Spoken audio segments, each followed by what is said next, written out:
Hello students, we are going to discuss T.S. Eliot's poem Hippopotamus.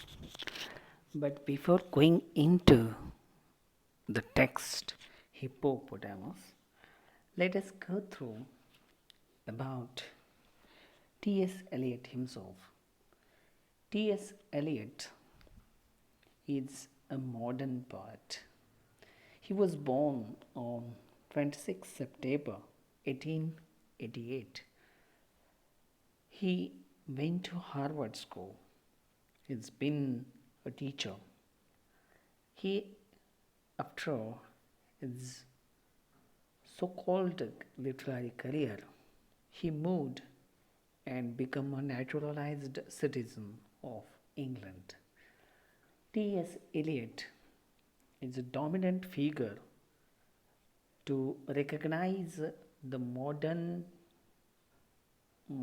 British literary history till the post-war period and the Second World War period. Since the First World War to Second World War, T.S. Eliot dominated the literary world not just in England but throughout the Europe, at the same time in the international literature. He is famous as a modernist poet.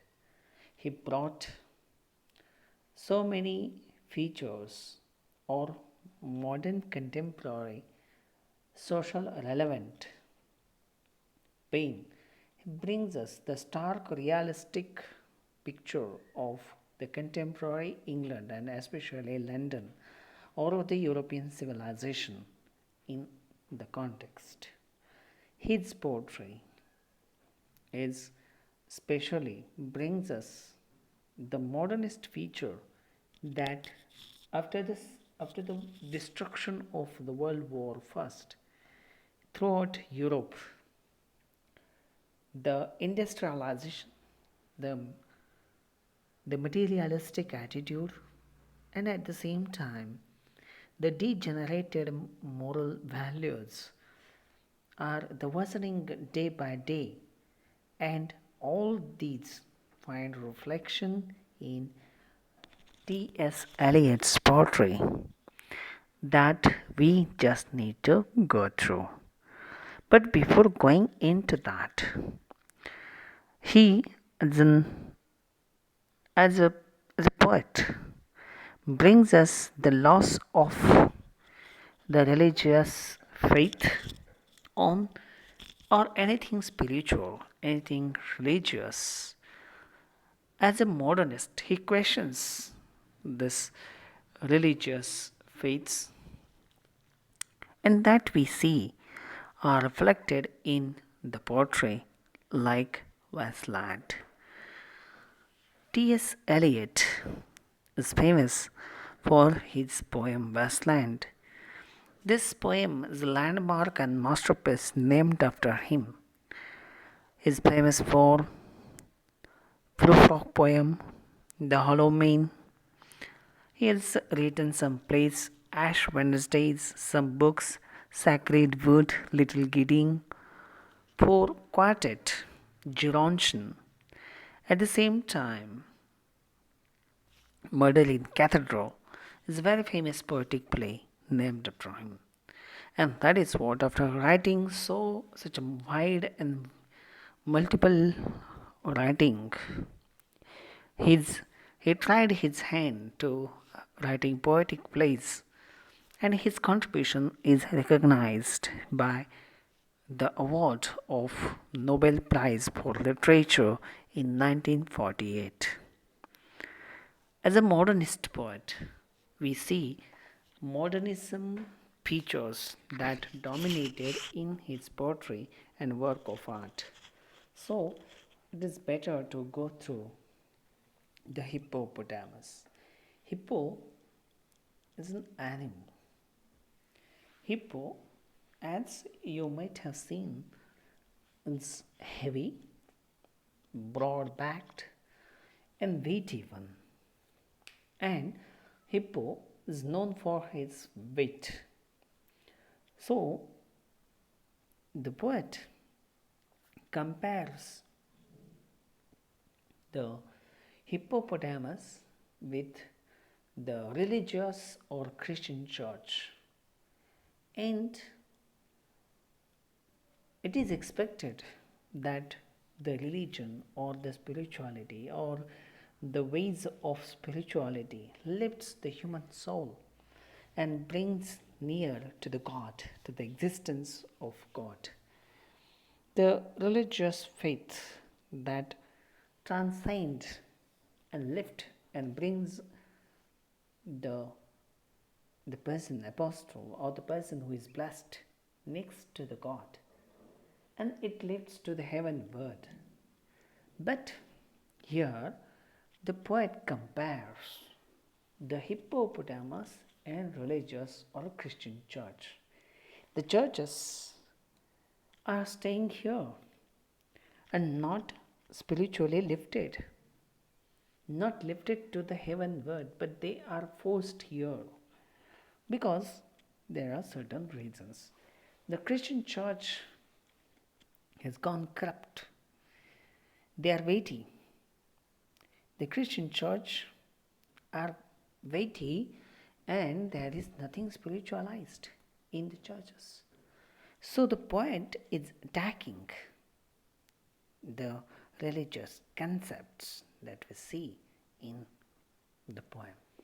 So let us go through the loud reading of this particular poem, and then we will try to analyze a few of the stanzas, and then we will go into the next stanzas and how it stands for. This particular poem is a lengthy one, and so that it cannot be completed if so in the one video lecture, but we will continue to look into this poem in the next coming lectures. Hippopotamus, I will read loudly. The broad-backed hippopotamus rests on his belly in the mud. Although he seems so firm to us, he is merely flesh and blood. Flesh and blood is weak and frail, susceptible to nervous shock, while the true church can never fail, for it is based upon a rock. The hippo's feeble steps may err in compassing material ends, while the true church need never stir to gather in its dividends. The hippopotamus can never reach the mango on the mango tree, but fruits of pomegranate and peach refresh the church from oversea. At meeting time, Hippo's voice betrays inflection hoarse and odd, but every week we hear rejoice the church at being one with God. The hippopotamus days is passed in sleep, at night he hunts. God works in a mysterious way. The church can sleep and feed at once. I saw the potamus take wing, ascending from the damp savannas, and queering angels around him sing the praise of God in loud hosannas. Blood of the Lamb shall wash him clean, and him shall heavenly arms unfold. Among the saints he shall be seen, performing on a harp of gold. He shall be washed as white as snow by all the martyr virgin kissed, while the true church remains below, wrapped in old mesmal mist.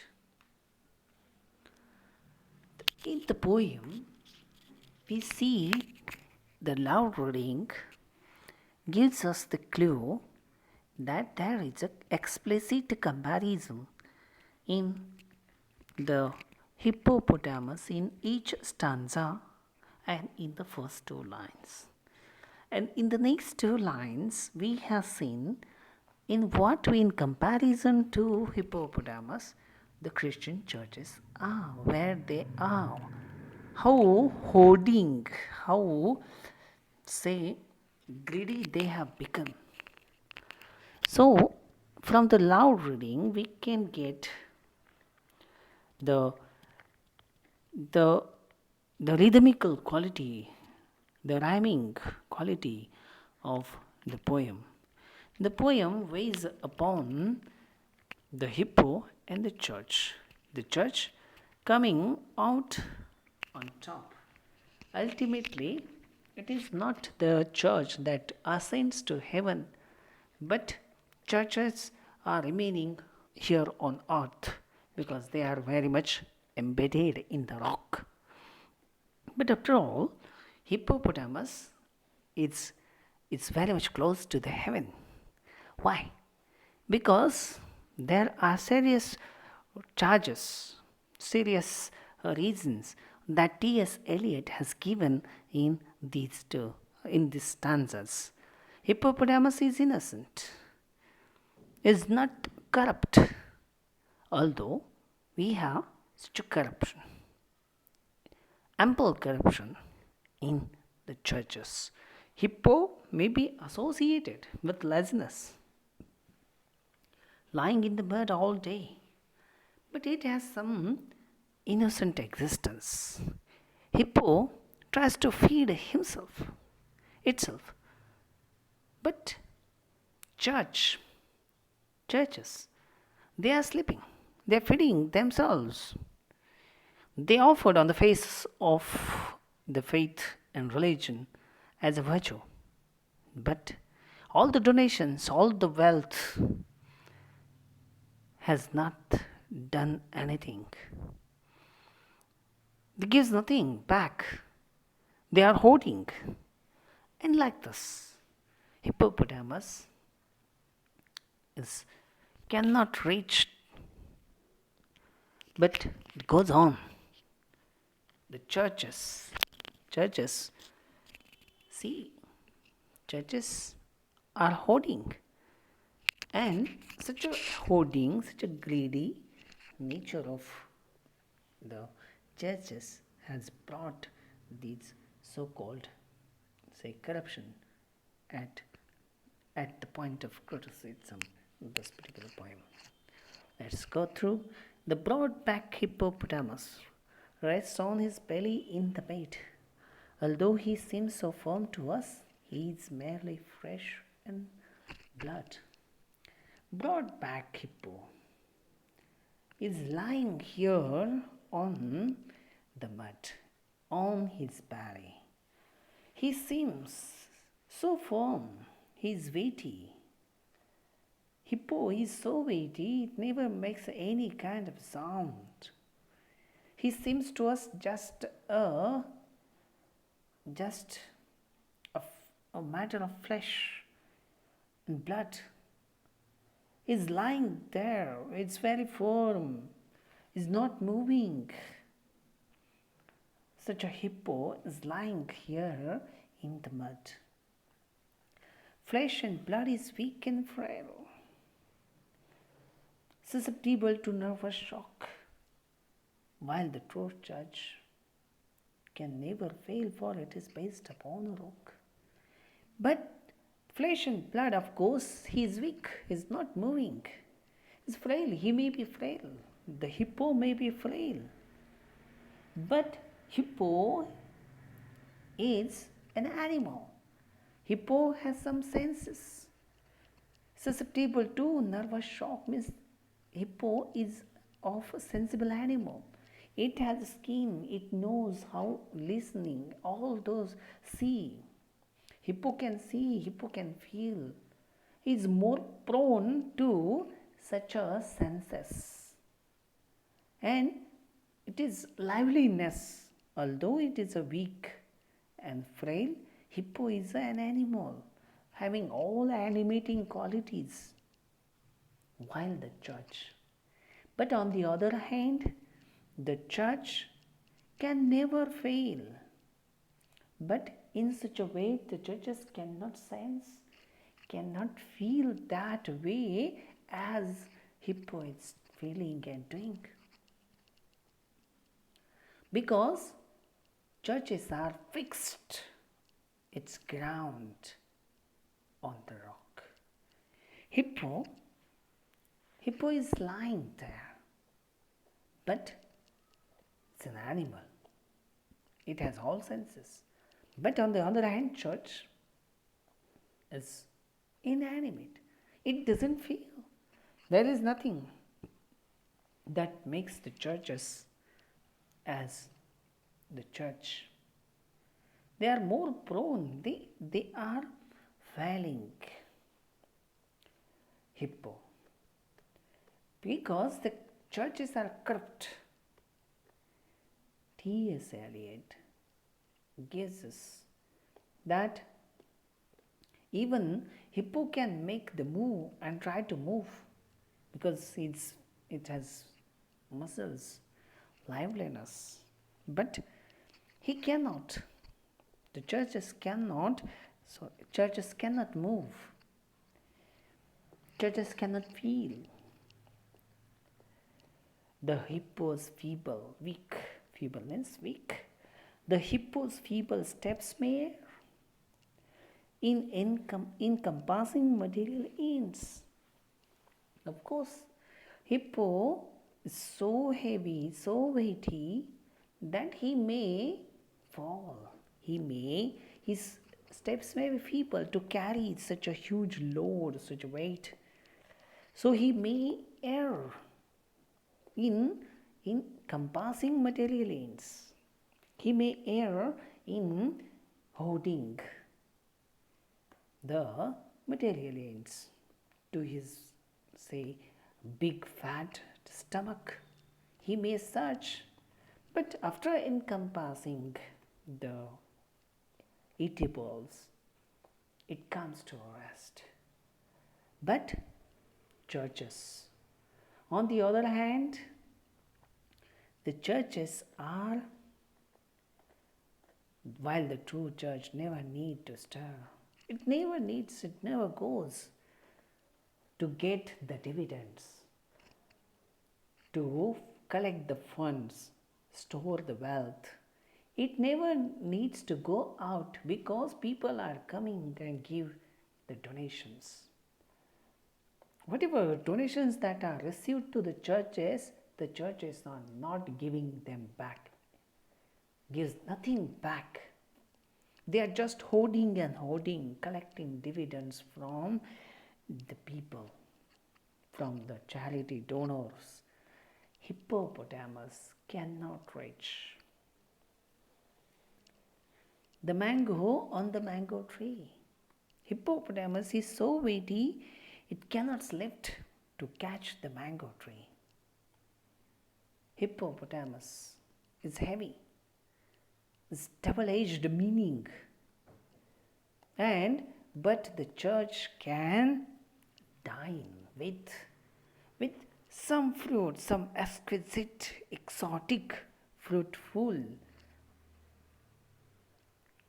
fruits from the distant lands and seas which come from distant lands and churches for the church worships.